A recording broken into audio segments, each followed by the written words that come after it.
Hello, beloveds, and welcome to Vida Spiritual Connection. My name is Sunshine Daye, and it is a joy to bring you this inspirational message for the week. You know, this week, we're looking, at least in the U.S., the beginning of a holiday season that is about giving and receiving. And today I want to talk about being a gracious giver and receiver. And I think that it's important to recognize that both giving and receiving are important. And for me, I know that growing up, I was told that it is better to give than to receive. I wonder what you think about that. Go ahead and put down in the chat if you too heard the same thing, that it's better to give than to receive. And let me know what you learned growing up about giving and receiving.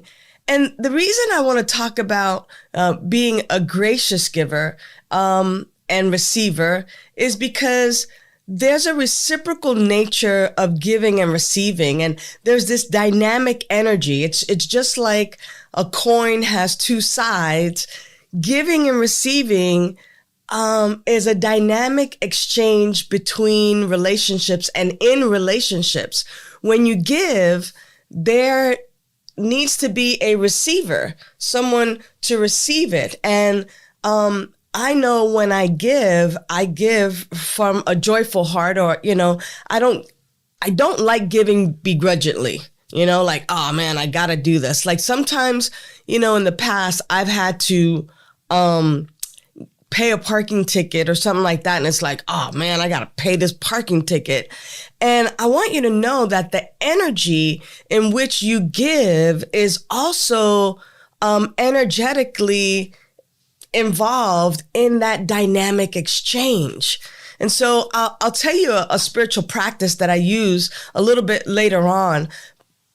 And in the meantime, I definitely want to talk about that energy flow, that circulation of energy, and that giving and receiving creates this flow of energy. And when you give and you're putting positive energy, or you're putting loving energy, joyful energy, that kind of kindness, it resources the world. It resources the receiver. And so it is too that receiving, on the other hand, allows me to be open to the joy that someone else has from giving to me, and that kindness, and it resources me. And see, it's that kind of circulation that is so important as to why I want to talk about being a gracious, giver and receiver. And the bottom line is that there's this mutual dependence, that they're interdependent actually. And in healthy relationships, there's this natural ebb and flow of the action of giving and receiving and giving. And it's absolutely necessary for sustainable life, for sustainable connection. So just like I said about the coin, you can't, if you have a quarter and it doesn't have the heads on it, you can't spend it because it's artificial. It's not right. It's not correct. Right? So you have to have the both sides of the coin. I think about plants in the same way, that we exhale carbon dioxide, and plants take in the carbon dioxide and they give off oxygen, and we take in the oxygen. And it's that mutual interdependence, that ebb and that flow, that makes for beautiful, healthy relationships. So what I wanted to challenge you, and maybe have this be something that not only happens in your circle of people as a spiritual practice, but maybe even as a wave that happens on social media. And here's my fun, interactive, gracious giving and receiving challenge, deal. Here's what I'd like us to do. I would love for us to set up an interactive compliment exchange, an applause exchange, an endorsement, an adulation, an admiration, where when you're in circle or when you're visiting with family and friends, just play the game. Play the game and then move it on into social media as well. It could be with strangers. It can be with family, with friends. It could be with anybody. But encourage the people around you to think deeply about the positive qualities of other people. And in a relaxed environment, and it could be like a game, but it's just kind of fun and friendly, and it gives the opportunity for this ebb and flow to happen.